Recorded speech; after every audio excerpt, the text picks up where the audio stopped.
Balu matrimony centre అండి. ఏదండి? నెల్లూరా? మొత్తం మొత్తం అన్ని 2 రాష్ట్రాల్లో ఎక్కడైనా కూడా మ్యాట్రిమోనీ మనం చూస్తాం సంబంధాలు. సరే సరే రండి, ఆఫీస్కి రండి మాట్లాడదాం. నమస్తే. నమస్తే సార్. బాగున్నారా సార్? బాగున్నా, ఎలా ఉన్నారు? బాగున్నాను సార్. ఏదో మీ దయ వల్ల మంచి సంబంధం చూసిరి మా అబ్బాయికి. నేనన్ని మంచి సంబంధాలు చూసేది, ఏం పడితే చూడను. సెట్ అయిపోయి సార్, సెట్ అయింది కదా బాగా. ఏమంటే ఇప్పుడు రావడానికి గల కారణం ఏమంటే ఈ కళ్యాణ మంటపంలో ఎక్కడ బాగుంటాయి, ఏదైతే మనకు మంచిగా ఉంటది, 10 కాలాల పాటు నా పేరు బాగా నిలిచిపోయేటట్లుగా ఏది ఉంటది, కళ్యాణ మంటపాన్ని ఏదన్నా మీరు చెప్తారేమో అని అట్లా వచ్చింది సార్. కళ్యాణ మండపాలు నావే ఉన్నాయి, లీజు తీసుకున్న 3 కళ్యాణ మండపాలు నావే. నీవే ఉన్నాయి సార్? నావే ఉన్నాయి, ఇంక మరేం లేదు సార్. మొత్తం 3 ఉన్నాయి. ఒకదాని కెపాసిటీ 500, రెండోది వచ్చి 1000, మూడోది వచ్చి 2000 అనమాట. మొత్తం 2000 చూద్దాం లేదు సార్. 2000 కెపాసిటీ ఉండేదా? అది నీకు కనీసం అంటే ఒక 70-20 కార్లు వచ్చిన పార్కింగ్ ఉంది. 300-400 టూ వీలర్లు వచ్చిన మనకి పార్కింగ్ సమస్యలే ఏమి లేదు. ఏసీ మొత్తం సెంట్రల్ ఏసీనే, టోటల్ ఇంకా తట్టుకోలేవు. నువ్వు కళ్యాణ మండపం లేక వచ్చినామనుకో, ఇంకా కొంతమంది రబ్బులు ఇట్లా కప్పుకొని రావాల్సి వస్తుంది, ఉనికిస్తుంది. అంత ఏసీ పెట్టింటాం అనమాట. ఎట్లా ఇది మాట్లాడారు, ఒకసారి పోయి చూడండి కావాలంటే. ఏం సార్ మీరు చెప్తున్నారు కదా, ఇంకా అంతకంటే ఏముంది చెప్పిన. ఒకసారి మీరు కళ్యాణ మండపం చూడండి, చూసి వస్తే మరి ఏదంటే మాట్లాడదాం. నా రిక్వెస్ట్ ఒకటే సార్, మనకి పిల్లోని పెళ్లి 10 కాలాల పాటు గుర్తుండేట్లుగా ఉండాలి సార్. భోజనం కూడా, భోజనం మాత్రం అదిరిపోలే సార్. అట్లా మనం ఏంటంటే స్పెషల్ మెనూ ఒకటి ఉంది మన దగ్గర. మామూలుగా టిఫిన్ అయితే 10 రకాలు వస్తాయి. టిఫిన్ అవునులే సార్, అదే 200. టిఫిన్స్ అయితే పొంగలు, వడ అవి ఉంటాయి కదా, 10 రకాలు, ఒక ప్లేట్ పర్ హెడ్.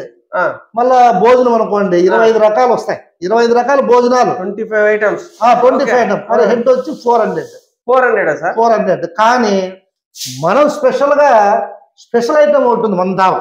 ఏంది సార్ అది స్పెషల్ ఐటమ్? బాగా గుర్తుండిపోవాలి. అరటికాయలు తోలు బిర్యానీ ఉంది. అరటికాయలు తోలు బిర్యానీ ఒకటి. అరటికాయ తోలు బిర్యానీ స్పెషల్ ఐటమ్ అది.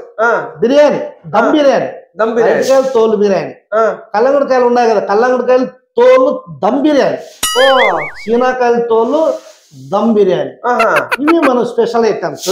అంత స్పెషల్ టిఫిన్ 200 అంటా కదా, వాటితో పాటు ఏదన్నా ఈ బిర్యానీ స్పెషల్ బిర్యానీ కావాలనుకో మళ్ళా 200 ఎక్కువ.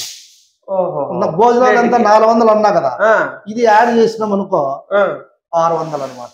కరెక్టే సార్. మనకి నాకు తెలిసి ఏదో పనసకాయ తోలు దమ్ బిర్యానీ అంటే మననే తినొచ్చినాం, అదే మామూలు స్పెషల్ అంటారు కదా. పనసకాయ తోలు బిర్యానీ ఆడున్నారయ్యా, అది అసలు ఎవరు తినరు. అది ఓల్డ్ ఐటమ్. ఎవరు నిరుపేద వాళ్ళు పెన్నెల్లో చేస్తారు. అది అసలు పనసకాయల తోల దమ్ములు తినకూడదు, వాపు వస్తాయి. అసలు ఆరోగ్యానికి కూడా అది మంచిది కాదు, తినకూడదు. బెస్ట్ అంటే ఇప్పుడు టాప్ వన్ అరటికాయల తోలు బిర్యానీ.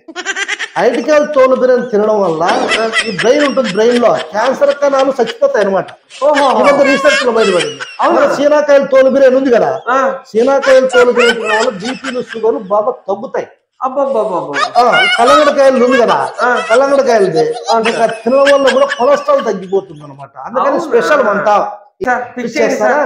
ఎంతమంది రావచ్చు? ఒక 2000 మంది గ్యారంటీ సార్. మనకు 2000 మంది. సరే ఓపెన్ చేయి. నువ్వు ఫస్ట్ కళ్యాణ మండపం చూడి, ఆర్కెస్ట్రా, మళ్ళీ పోతే వెల్కమ్ పార్టీ, అన్ని A to Z నీకు అన్ని మనమే ఉన్నాయి. A to Z అన్ని ఉన్నాయి. నీకు వాట్సాప్ లో పెడతా. నువ్వు ఫస్ట్ కళ్యాణ మండపం పో, చూడు బాగా. మళ్ళీ వచ్చేసి టోటల్ అమౌంట్ వేసేసి అడ్వాన్స్ కాల్సి ఉంటే ఒక 5 లక్షలు కట్టినారనుకోండి. మిగతా డబ్బు కాల్సింటే మహా అంటే ఎంత 20-25 లక్షల కంటే ఎక్కువ ఏం కాదు. అన్ని పర్లే సార్. మనకు 10 కాలాలు గుర్తున్నారు మన పెళ్లి. సార్ లోపల రండి కాదు సరే వెళ్ళండి, లోపల వెళ్ళండి. ఏంటికి వచ్చినావు? ఇప్పుడు 3 సార్లు వచ్చినావు, నీకు సంబంధం చూడని చెప్పినారు కదా, ముక్కుతో స్వామి నువ్వు లేసుకో స్వామి. ఎట్లయితే వచ్చినా కదా, ఏమి రూపాయి కూడా ఇలా కనీసం ఫోన్ పే ఏమో 10,000 చేసినావా? మిగతా వాళ్ళ సంబంధం చూడాలంటే 10,000 కదా. మన దినాలు పని మీద ఉంటే సరే ఇప్పుడు పంపిస్తారే. ఇప్పుడు 10,000 పంపించు, ఏమైనా సంబంధాలు చూపిస్తా. నేను చూపను. 3 సార్లు వచ్చినది, 3వసారి నువ్వు తలనొప్పి చేయొద్దు. మా ఖర్చులు ఉండవు. ఆఫీసు రెంట్ పెంచినారు, ఇప్పుడే 10,000 ఉండేది 15,000 చేసినారు. కరెంట్ బిల్ చూస్తే 2,000 వస్తుంది. టీలు కాపీలు 10,000 చేయి. వచ్చింది కాదు, మొత్తము 6 మంది సాఫ్ట్వేర్ పిల్లలు ఉన్నారు. ఒక 2 బెంగళూరు, 2 వచ్చి చెన్నై, 2 హైదరాబాద్. సాఫ్ట్వేర్లు నమస్కారం అన్న. సాఫ్ట్వేర్ వద్దే వద్దన్న. ఏమి సాఫ్ట్వేర్లు అవి ఉద్యోగాలు ఎప్పుడు ఉంటాయి ఎప్పుడు పోతే తెలియదు మనకి. అవి ఉద్యోగాలు పోతున్నాయి. సాఫ్ట్వేర్ వద్దు, సాఫ్ట్వేర్లే వద్దు. అవును, కంపెనీలో ఉద్యోగం పోతే వేరే కంపెనీలో చేసుకుంటారు కదా.